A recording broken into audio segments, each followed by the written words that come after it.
Hello and welcome. This is Kathleen Lovito, and I'll be your host for today's webinar entitled, What You Must Know, Burial at Arlington National Cemetery and VA National Cemeteries. Joining me today is Lynn Babin and Jenny Campbell of AAFMAA. They'll be sharing just about 20 minutes of slides for you today. We conclude this presentation with a question and answer series, so if you have any questions during the presentation, please feel free to enter them into the question bar on your screen.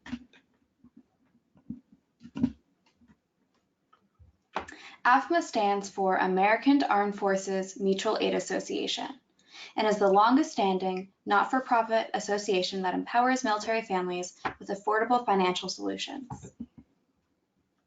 AAFMAA focuses exclusively on the needs of the military family and works to provide innovative, personalized, and lifestyle-appropriate financial solutions. We accomplish this by being the premier provider of affordable life insurance, expert investment management, customized residential mortgages, and exclusive survivor assistance services, all for the military community, not for profit. This presentation is educational.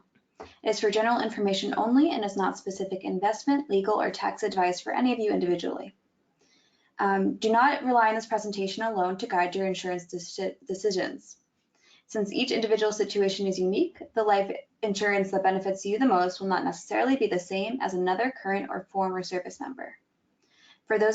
For individual advice, please contact us directly. We produce this webinar series in-house with our own professional staff as a service to our members to help them better understand the resources available to them. I will now go ahead and turn it over to Lynn and Jenny to begin the presentation. Thank you, Kathleen. My name is Lynn Babin, and I'm the manager of Member and Survivor Benefits here at AAFMAA. Both Member and Survivor Benefits teams regularly get questions from veterans about burial options when they are preparing their final instructions. It is always recommended that you talk to your family and/or personal representative about your intentions, in addition to ensuring your legal documents are current. It is also important to document your final instructions, such as your funeral, your service, music, burial site. Since many of our veterans are interested in burial at a veteran cemetery, we will begin to talk about our Veteran Affairs National Cemeteries. With me is Jenny Campbell, team leader for our Member Benefits team. Over the years, Jenny and her team have assisted many of our members with questions and concerns on military benefits and survivor assistance services. So let's start by asking Jenny, who can be buried at a VA National Cemetery? Thanks, Lynn. So all members of the armed forces and veterans who have met minimum active duty service requirements and were honorably discharged. Reservists who die while on active duty or training duty or were eligible for retired pay may be eligible for burial too. So, Jenny, are family members allowed to be buried at a veteran cemetery? Absolutely. Spouses, minor children, and in some cases, unmarried adult children with disabilities. This is even if family members predecease the veteran. Surviving spouses will not lose eligibility if they remarry either. Well, that's good to know. What are some of the benefits in choosing to be buried at a VA National Cemetery? Some of the benefits include the burial benefits, which is the grave site, the opening and closing of the grave, perpetual care and maintenance of the grave site, providing of a government headstone or marker and a burial flag and a presidential memorial certificate. And all of these are provided at no cost to the family. The burial flag can also be provided to drape the casket or accompany the urn of the deceased veteran.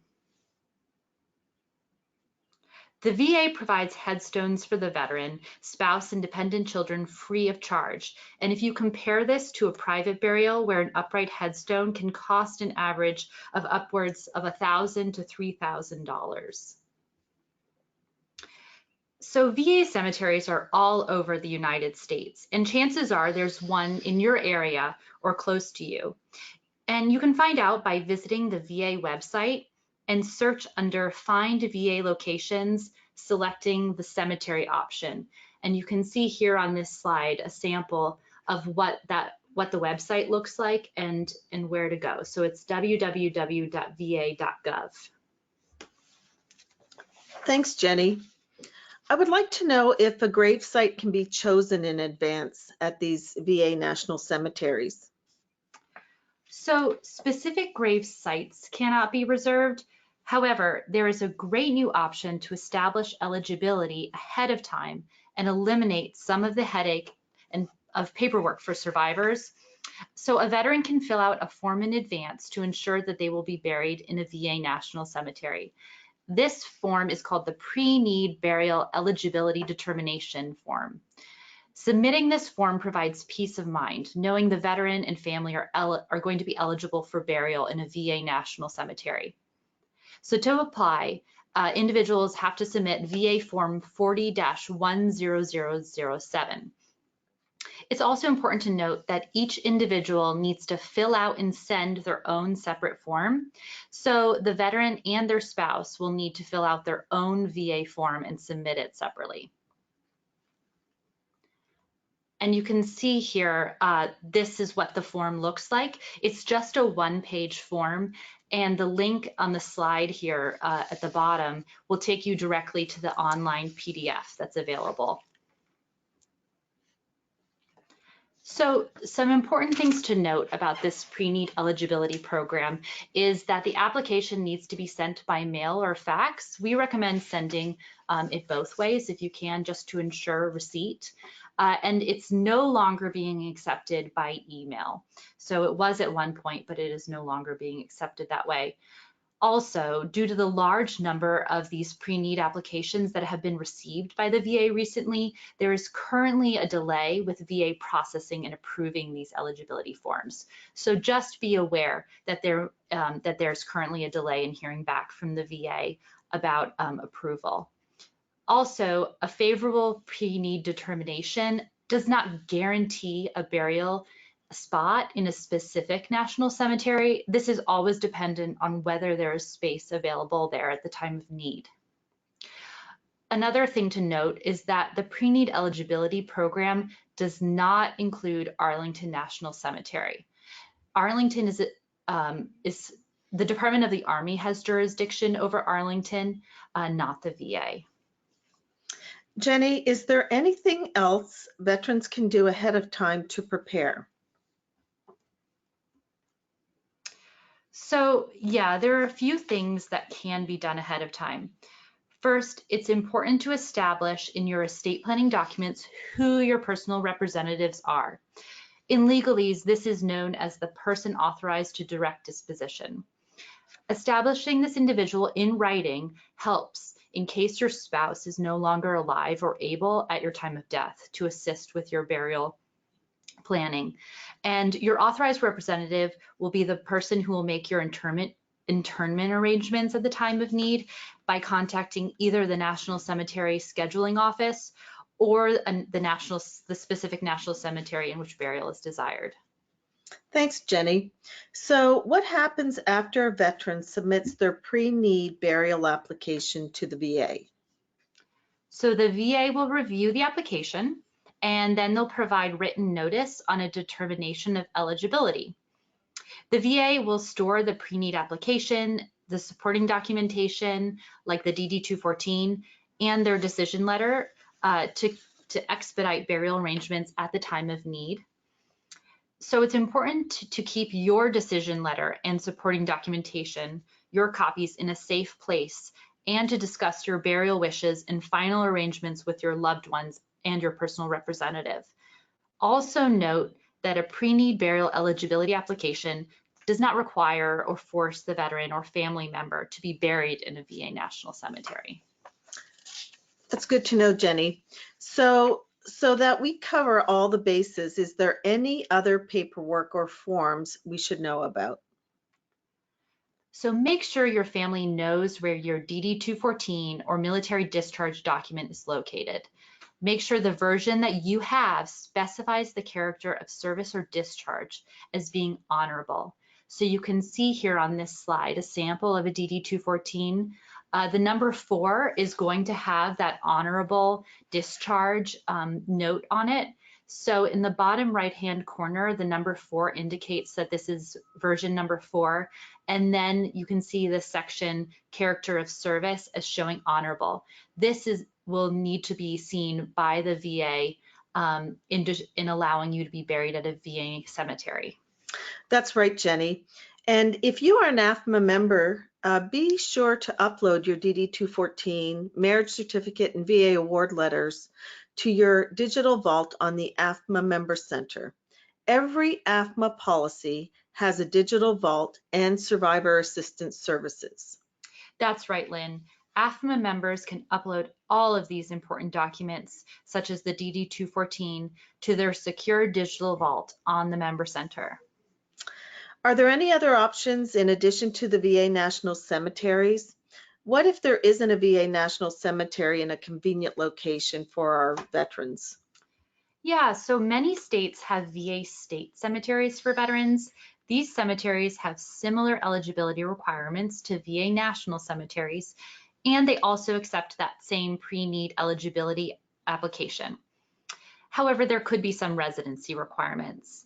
It's really best to contact a specific state cemetery for more information.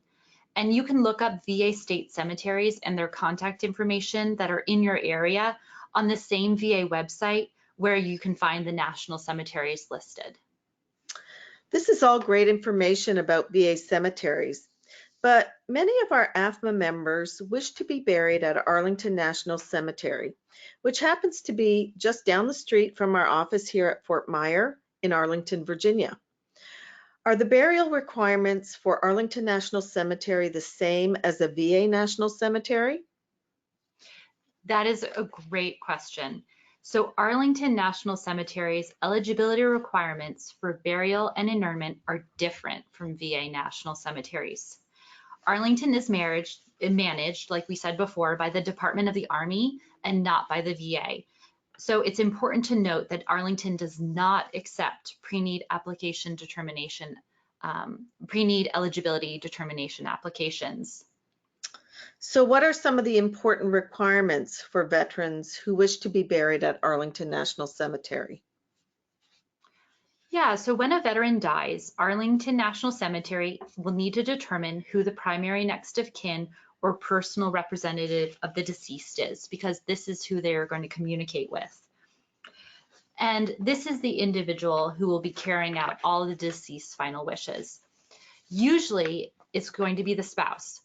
However, if the spouse is deceased or incapacitated due to age or for some other reason, then Arlington is required to work with the eldest child.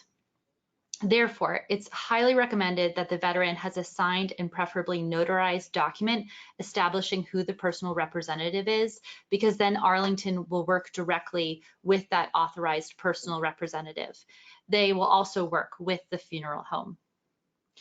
So Arlington also requires the DD-214 showing honorable discharge, and it's going to be DD-214 number 4, like you saw on the previous slide. And if a veteran wishes to be buried in uniform with their medals, it's important to ensure that all of the veterans' awards are accurately and completely listed on their DD-214. So be sure to review your DD-214 for that. So Arlington National Cemetery actually receives approximately 30 to 40 phone calls a day to schedule burials at Arlington. If a family requests burial with full military honors, that's going to be with a caisson and a military band and a chapel service. The wait time for scheduling a burial can be at least 8 to 9 months, is what the current time is. Per day, Arlington can hold a maximum of 4 chapel services and 8 burials with full military honors. And if your family does not request full military honors or a chapel service, then that can actually reduce the wait time by several months. Some important points to bring up about burial at Arlington National Cemetery is that Arlington will not guarantee a location request for a burial plot. And Arlington only will offer the standard government burial marker. There's 1 plot per family at Arlington. That means that in the case of, say, a dual military couple, there was just going to be one spot.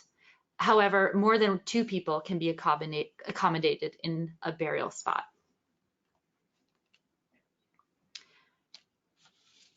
An important point is that veterans who have a letter from Arlington, some veterans have received letters like this in the past that promise a specific burial site. These letters are no longer considered valid by Arlington National Cemetery. The letter that you see on this slide is actually a real letter that was given to a veteran back in 1988, and it promises burial at a specific grave site at Arlington National Cemetery. And these types of letters can no longer be,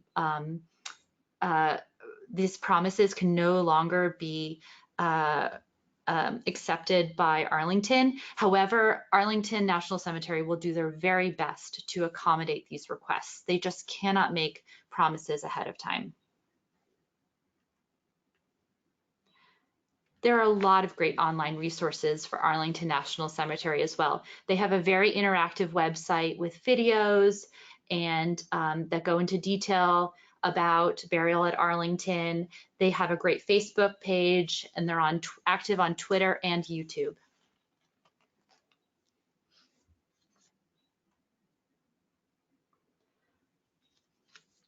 This is great information about VA cemeteries and our Arlington National Cemetery, Jenny.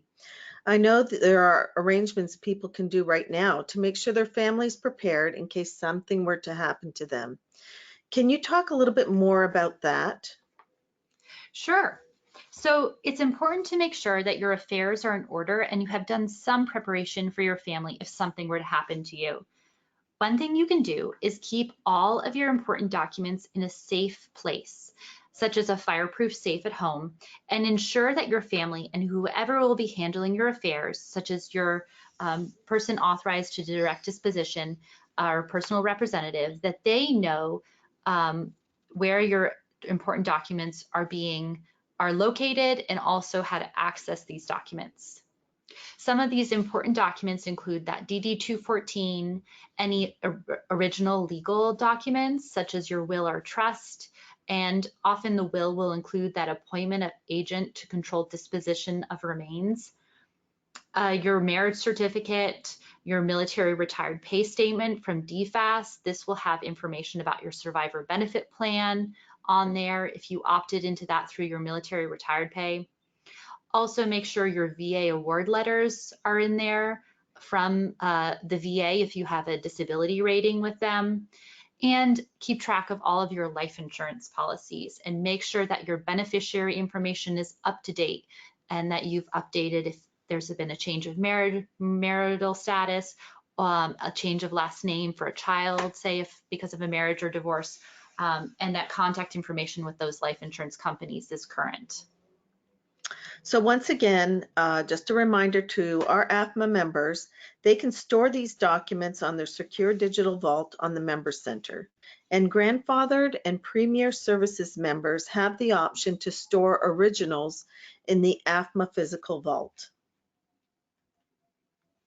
That's absolutely right. That's a great feature that we provide for our members. It's really crucial to communicate with your family what your final wishes are. Make sure that your loved ones are familiar with what military benefits and entitlements they may qualify for after you're gone. This will just make things a lot easier for them. And if you currently have a disability rating with the VA, even if it's just 0%, your survivors can qualify for a burial reimbursement from the VA. If you pass away from something that is not service connected, then that reimbursement can be up to $300.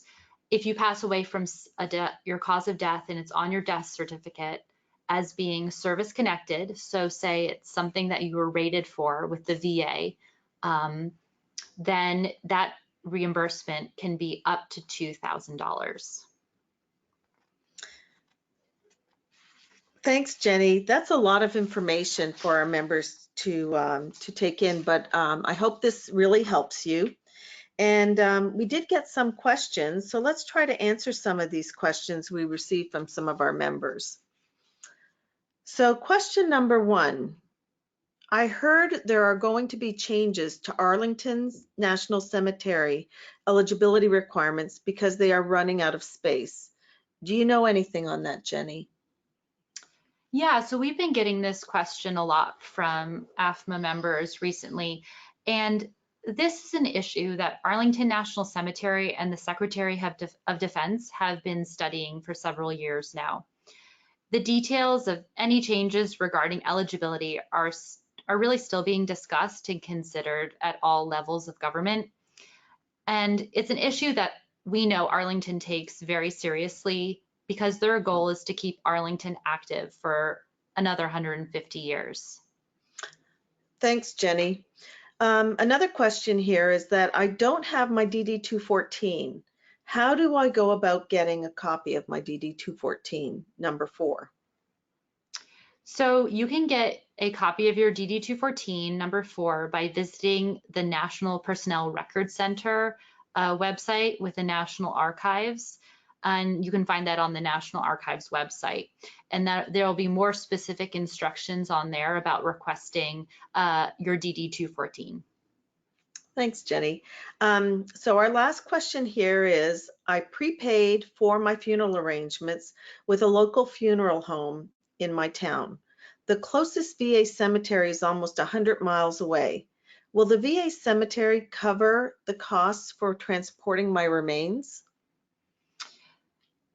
No, the VA cemetery is not going to cover that cost of transporting remains to the cemetery. And the same goes for Arlington National Cemetery. They will not cover the cost of transporting remains from the funeral home to the cemetery.